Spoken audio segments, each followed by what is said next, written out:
Hey guys, welcome to my White Sox video with the Sony Xperia Z. So I made a video like this with most of the phones out on the market right now, at least flagship devices, and it's time to do this year again, 2013, with the new devices that's coming out now. So we'll start off here with the Xperia Z, which is Sony's flagship device, and as I always say in these videos, this White Sox video is only a video where I focus on the bad stuff. So people that just want to hear about the bad stuff with the phone can easily find it. I think there's a lot of people that just want to know everything that sucks with the device. I also might do a video about all of the awesome things with Xperia Z. I'm actually working on a full review right now. There's going to be like 1,500 different words on my Xperia Z website. And that's just an awesome article, I think, or awesome, review. But that's a full review, actually. So let's begin and talk about the bad things. So the first thing that is kind of bad and that a lot of people have mentioned on different various websites is that the viewing angles of the TFT LCD screen of this phone, it's not good.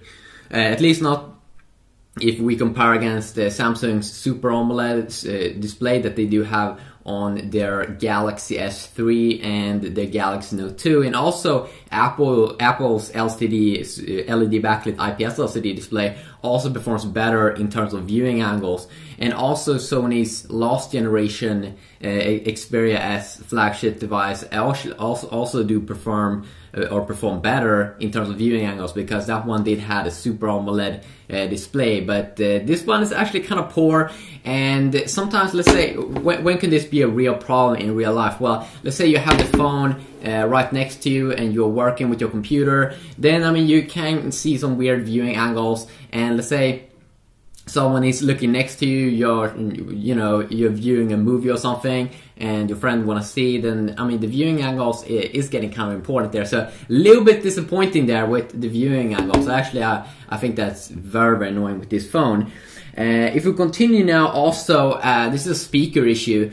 So we have the speaker down here on the right side of the phone, and the problem with that one is that first it's kind of low. I think some reviewers have said it was kind of high. I think it's very, very low, and on high volume it actually doesn't sound extremely good. But the main issue I have with this is that, let's say I play a game, you usually hold your hand over here, and then you can't hear the game like loud because you have the hand where the speaker is. But that's something that you gotta train away. But I think it's kind of like a poor design change, or a design decision that they took, that they would have the speaker where you hold kind of like your hand when you play games like this. So I thought that was kind of retarded.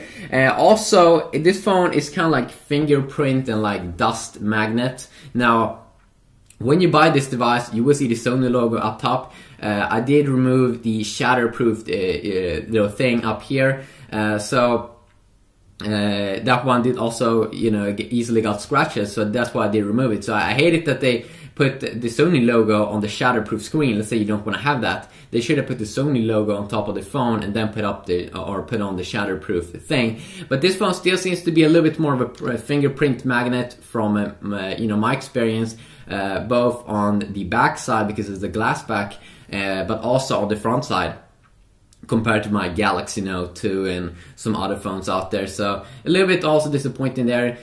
When you buy this phone, you should definitely, I think, continue to use the shatterproof display. And the shatterproof thing is you have that on top of the glass, so if the glass breaks, you won't have glass parts all over the phone. And then also, when you buy this phone, you get actually screen protectors for both the front and the back, I'm pretty sure, so you should also definitely put that on, and maybe you get less of a fingerprint magnet phone if you do that. Now, also the video mode.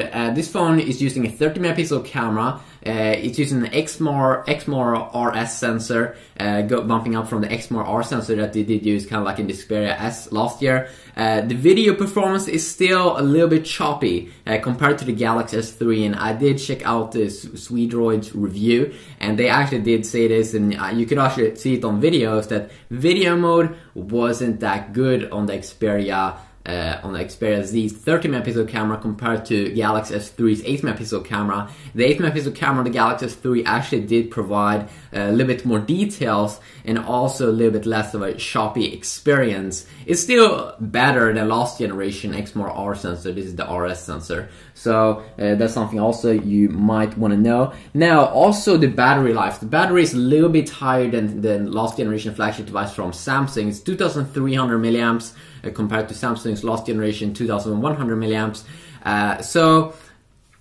The battery life, Swedroid actually also made a test comparing the battery life, how long you can actually play video on the phone. And even though the Xperia Z has a better battery life, if you just look at the milliamps, it did perform way worse than the phones like the Galaxy S3 that do have less milliamps. So 2300 milliamps, you know, it's not super bad, but it's still not super impressive. And you know, Sony and HTC, they are still not as good, you know, optimizing their software to be so you know battery life becomes very, very good compared to Samsung from my experience. Now, if we continue on and also look at some other things, this phone could also feel a little bit uncomfortable. Also, I mean, this phone is very big, 5 megapixel screen or 5-inch screen, and then it doesn't have a rounded off design like newer generation Galaxy devices like the Galaxy S3 and the Galaxy Note 2.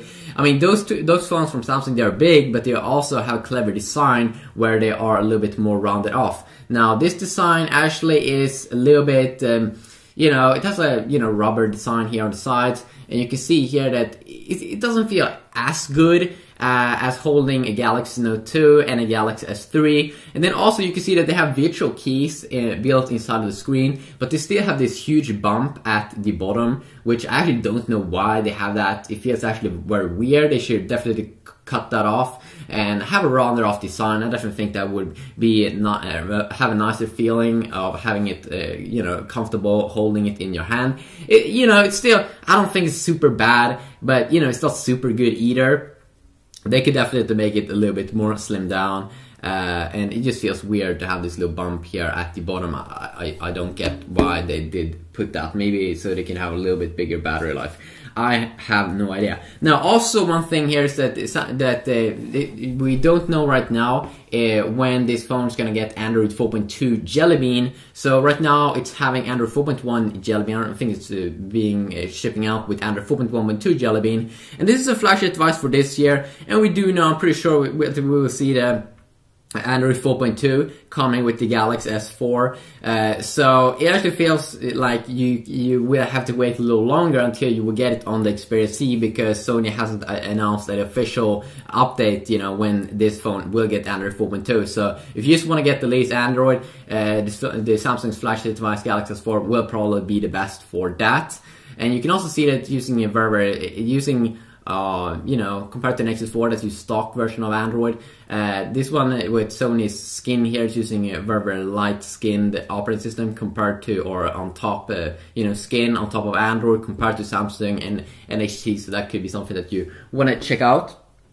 If we continue on, and this is something that I also did see, that the camera app starts a little bit, it takes a little bit too long, I think, to start off the camera app on this quad-core device. I did see on Swedroid's review, they were saying that it did take 6 seconds to open it up. I think it actually take around from a cold start to open up in like 3 seconds. So 1, 2, 3.